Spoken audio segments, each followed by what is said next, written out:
ದೇವರ ಪರಿಶುದ್ಧವಾದ ನಾಮಕ್ಕೆ ಸ್ತೋತ್ರವಾಗಲಿ.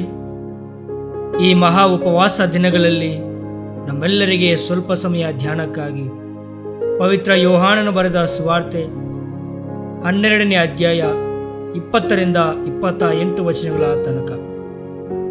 ಪವಿತ್ರ ಯೋಹಾನನು ಬರೆದ ಸುವಾರ್ತೆ 12ನೇ ಅಧ್ಯಾಯ 20ರಿಂದ 28 ವಚನಗಳು. ಈ ಭಾಗದಲ್ಲಿ ನಮಗೆ ಕಾಣುವ ಧ್ಯೇಯ ಏನಂತಂದರೆ, ದೇಹವು ಬೀಜದಂತಿದೆ, ಬಾಡಿ ಆಸ್ ದ ಸೀಡ್ ಎಂಬುದಾಗಿ. ಪ್ರಿಯರೇ, ಈ ಉಪವಾಸದ ಮತ್ತು ಈ ಪವಿತ್ರ ದಿನಗಳಲ್ಲಿ ನಾವು ಕ್ರಿಸ್ತನ ಶ್ರಮಗಳನ್ನು ಸ್ಮರಿಸುತ್ತಾ ದೇವರ ವಾಕ್ಯವನ್ನು ಧ್ಯಾನಿಸುತ್ತಿದ್ದೇವೆ. ಯೋಹಾನ 12ನೇ ಅಧ್ಯಾಯ 24ನೇ ವಚನದಲ್ಲಿ ಯೇಸು ಹೀಗೆ ಹೇಳುತ್ತಿದ್ದಾನೆ, ಗೋಧಿ ಕಾಳು ನೇಲಕ್ಕೆ ಬಿದ್ದು ಸಾಯದಿದ್ದರೆ ಅದು ಒಂದೇ ಆಗಿ ಉಳಿಯುತ್ತದೆ, ಆದರೆ ಸತ್ತರೆ ಬಹಳ ಫಲವನ್ನು ಕೊಡುತ್ತದೆ ಎಂಬುದಾಗಿ. ಇಲ್ಲಿ ಯೇಸು ತನ್ನ ಜೀವನವನ್ನು ಬೀಜಕ್ಕೆ ಹೋಲಿಸುತ್ತಿದ್ದಾನೆ. ಒಂದು ಬೀಜ ನೆಲಕ್ಕೆ ಬಿದ್ದು ಸಾಯುವಂತೆ ಕಾಣುತ್ತದೆ, ಆದರೆ ಅದರಿಂದ ಹೊಸ ಜೀವ ಮತ್ತು ಬಹಳವಾಗಿ ಫಲ ಉಂಟಾಗುತ್ತದೆ ಎಂಬುದಾಗಿರುವ ಅರ್ಥವು ನಾವು ನೋಡುತ್ತೇವೆ. ಅದೇ ರೀತಿ ಯೇಸು ಕ್ರಿಸ್ತನು ತನ್ನ ದೇಹವನ್ನು ಬಲಿಯಾಗಿ ಅರ್ಪಿಸಿ ಶಿಲುಬೆಯಲ್ಲಿ ಸಾಯುವ ಮೂಲಕ ಮಾನವರಿಗೆ ರಕ್ಷಣೆ ಮತ್ತು ಹೊಸ ಜೀವನವನ್ನು ನೀಡಿದನು. ಈ ಉಪವಾಸದ ದಿನಗಳು ನಮಗೆ ಇದೇ ಸತ್ಯವನ್ನು ನೆನಪಿಸುತ್ತದೆ. ನಮ್ಮ ಸ್ವಾರ್ಥವನ್ನು ಸಾಯಿಸಲು ಕಲಿತಾಗ ದೇವರ ಜೀವನ ನಮ್ಮೊಳಗೆ ಬೆಳೆಯುತ್ತದೆ.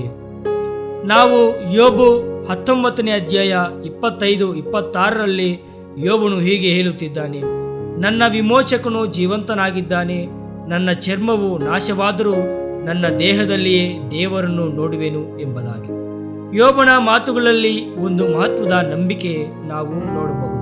ಅದೇನೆಂದರೆ, ಈ ದೇಹ ನಾಶವಾದರೂ ಸಹ ದೇವರು ನನಗೆ ಹೊಸ ಜೀವವನ್ನು ನೀಡುವನು ಎಂಬುದಾಗಿ. ಇದು ಬೀಜದ ಉದಾಹರಣೆಯಂತೆಯೇ ಇದೆ. ಒಂದು ಬೀಜ ಮಣ್ಣಿನಲ್ಲಿ ಕಾಣಿಸದಂತೆ ಹೋದರೂ ಅದರಿಂದ ಹೊಸ ಗಿಡ ಬೆಳೆಯುತ್ತದೆ. ಈ ಉಪವಾಸದ ದಿನಗಳಲ್ಲಿ ನಾವು ನೋವು, ತ್ಯಾಗ ಮತ್ತು ಕಷ್ಟಗಳನ್ನು ಅನುಭವಿಸಿದರೂ ದೇವರು ನಮ್ಮ ಜೀವನದಲ್ಲಿ ಹೊಸ ಆಶೆಯನ್ನು ಉಂಟು ಮಾಡುತ್ತಾನೆ ಎಂಬ ನಂಬಿಕೆಯನ್ನು ಹೊಂದಬೇಕು. ಅದೇ ವಿಚಾರವನ್ನು ಪೌಲನು ಕೊರಿಂಥದವರಿಗೆ ಬರೆದ ಮೊದಲನೇ ಪತ್ರಿಕೆ 15ನೇ ಅಧ್ಯಾಯ 36-38ರಲ್ಲಿ ಹಾಗೂ 42ರಿಂದ 44 ವಚನಗಳಲ್ಲಿ ಸಹ ಅಪೊಸ್ತಲನ ಪೌಲನು ವಿವರಿಸುವುದನ್ನು ನಾವು ನೋಡಬಹುದು. ಪೌಲನು ಹೇಳುತ್ತಿದ್ದಾನೆ, ನೀನು ಬಿತ್ತುವುದು ಸಾಯದೆ ಜೀವವಾಗುವುದಿಲ್ಲ ಎಂಬುದಾಗಿ. ಅಂದರೆ ನಮ್ಮ ದೇಹವು ಒಂದು ಬೀಜದಂತಿದೆ.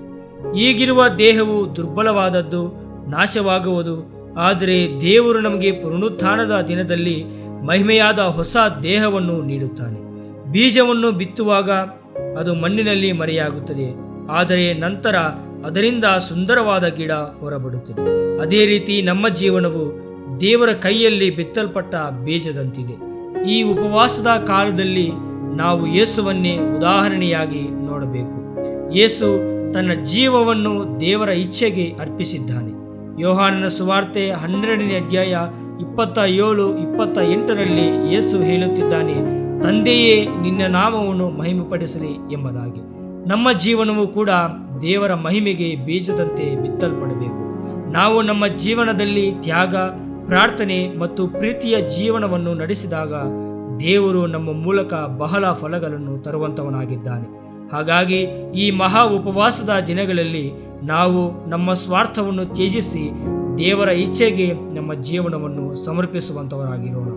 ಆಗ ಮಾತ್ರ ನಮ್ಮ ಜೀವನವು ಬೀಜದಂತೆ ಬಿತ್ತಲ್ಪಟ್ಟು ದೇವರ ಮಹಿಮೆಗೆ ಬಹಳ ಫಲಗಳನ್ನು ಕೊಡುತ್ತದೆ.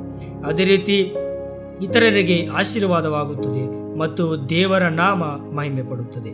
ಹಾಗಾಗಿ ಈ ಮಹಾ ಉಪವಾಸ ದಿನಗಳಲ್ಲಿ ಈಗ ಕೇಳಿರುವಂಥ ವಾಕ್ಯದ ಅನುಸಾರವಾಗಿ ನಡೆಯಲು ಸರ್ವಶಕ್ತನಾದ ದೇವರು ನಮ್ಮೆಲ್ಲರನ್ನು ಆಶೀರ್ವದಿಸಲಿ. ಆಮೇನ್.